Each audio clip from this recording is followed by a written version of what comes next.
Assalamualaikum warahmatullahi wabarakatuh.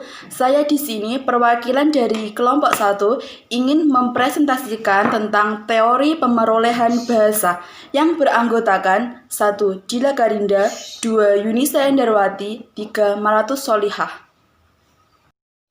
Berikut materi yang akan kami sampaikan tentang teori pemerolehan bahasa yang mencakup pengertian pemerolehan bahasa anak, teori pemerolehan bahasa anak, strategi pemerolehan bahasa anak, faktor yang mempengaruhi pemerolehan bahasa anak.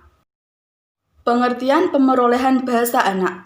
Pemerolehan bahasa merupakan proses yang berlangsung di dalam otak anak-anak ketika si anak menerima atau memperoleh bahasa pertamanya. Proses itu pun dibagi lagi menjadi 2. Pertama, proses kompetensi, dan kedua, proses performasi. Kompetensi merupakan proses penguasaan tata bahasa yang berlangsung secara tidak disadari. Sedangkan performasi merupakan proses yang lahir dari penguasaan anak tersebut setelah kompetensi dikuasai. Proses pemerolehan bahasa berbeda dengan pembelajaran bahasa. Pemerolehan bahasa lebih kepada bahasa pertama atau bahasa ibu, sedangkan pembelajaran bahasa berkaitan dengan proses yang terjadi ketika seseorang mempelajari bahasa kedua dan seterusnya. Dengan demikian, jika mengkaji tentang bagaimana seorang anak berproses dalam berbahasa, lebih tepat tentu digunakan istilah pemerolehan, meskipun tetap ada yang menggunakan istilah pemerolehan bahasa tersebut untuk bahasa kedua. Saya, Mar'atus Solikah, ingin melanjutkan ke poin berikutnya, yaitu teori pemerolehan bahasa anak. Teori pemerolehan bahasa anak meliputi teori behaviorisme, nativisme, kognitivisme, dan interaksionisme. Yang pertama, teori behaviorisme. Teori behaviorisme menyoroti aspek perilaku kebahasaan yang dapat diamati langsung dan hubungan antara rangsangan dan reaksi. Untuk yang kedua, yaitu teori nativisme. Chomsky merupakan penganut nativisme. Menurutnya, bahasa hanya dapat dikuasai oleh manusia. Binatang tidak mungkin dapat menguasai bahasa manusia. Yang ketiga, teori kognitivisme. Menurut teori ini, bahasa bukanlah suatu ciri alamiah yang terpisah, melainkan salah satu di antara beberapa kemampuan yang berasal dari kematangan kognitif. Yang keempat, yaitu teori interaksionisme. Teori interaksionisme beranggapan bahwa pemerolehan bahasa merupakan hasil interaksi antara kemampuan mental pembelajaran dan lingkungan bahasa. Selanjutnya yaitu strategi pemerolehan bahasa anak. Strategi pemerolehan bahasa anak terdiri dari 1. Mengingat. Mengingat memainkan peranan yang cukup penting dalam belajar bahasa atau belajar apapun. Setiap pengalaman indrawi yang dilalui anak dicatat dalam benaknya. Ketika dia menyentuh, menyerap, mencium, mendengar, dan melihat sesuatu, memori anak merekamnya.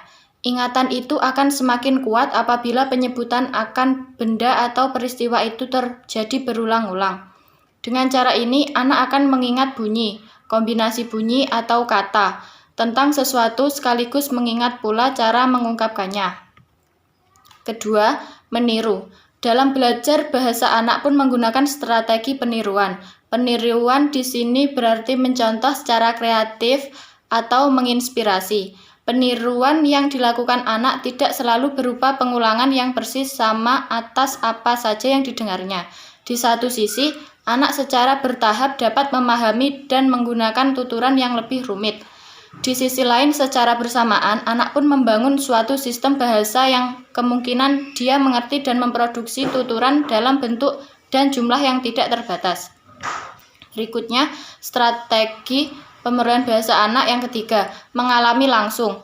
Strategi lain yang mempercepat anak menguasai bahasa pertamanya adalah mengalami langsung kegiatan berbahasa dalam konteks yang nyata.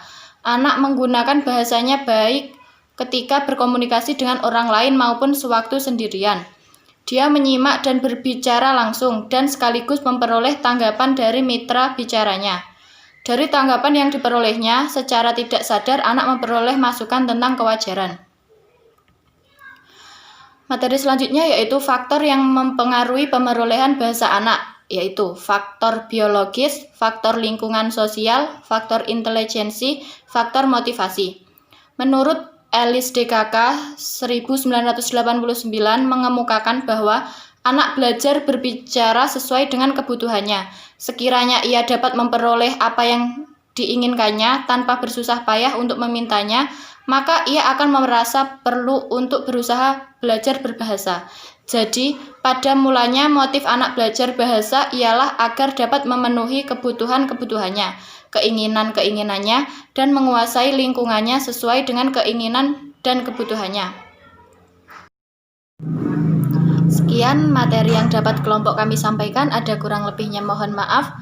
Wassalamualaikum warahmatullahi wabarakatuh.